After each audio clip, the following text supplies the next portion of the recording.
किसी राज्य का नहीं बल्कि इसी राज्य का। न जाने क्यों मेरा घोड़ा अचानक अजीब व्यवहार करने लगा। तुम जानती हो, ये घोड़ा बचपन से मेरे साथ है, आज तक कभी ऐसा नहीं हुआ। कभी कभी जानवरों को वो दिखाई दे जाता है जो मानव की सामान्य आंखें नहीं देख पाती। राजकुमार आदित्य मुस्कुराने लगा। तभी उसे चक्कर आने लगे और वो गिरने ही वाला था कि रूप सुंदरी ने उसे पकड़ लिया। वो मुस्कुराते हुए बोली, आपको आराम की जरूरत है। जब तक आप पूरी तरह स्वस्थ नहीं हो जाते, आराम करना होगा। इतना कहकर रूप सुंदरी राजकुमार आदित्य को अपने घर के अंदर ले गई और पूरे जी जान से उसकी सेवा में लगी रही।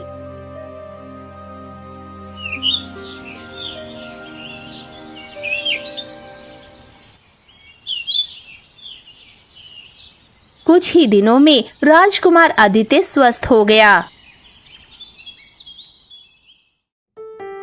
तुम्हारी वजह से मैं स्वस्थ हुआ हूँ।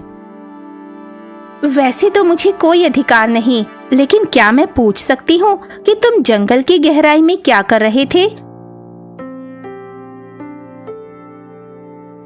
क्योंकि कनिष्क जंगल में बहुत अधिक खतरा होता है।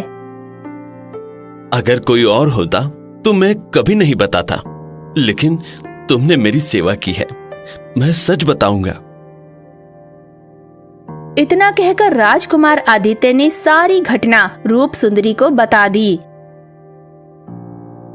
ये सुनकर रूप सुंदरी चौंक गई।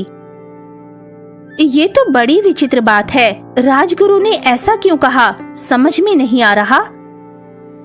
क्योंकि हमारे पूरे हरियापुर गांव में वो रहस्यमय चिड़िया लोगों की मदद करती है। कैसी मदद? वो भूल भुलैया में रास्ता बताती है। कई लोगों ने दावा किया है कि उन्हें रहस्यमय चिड़िया की वजह से जंगल से निकलने में मदद मिली।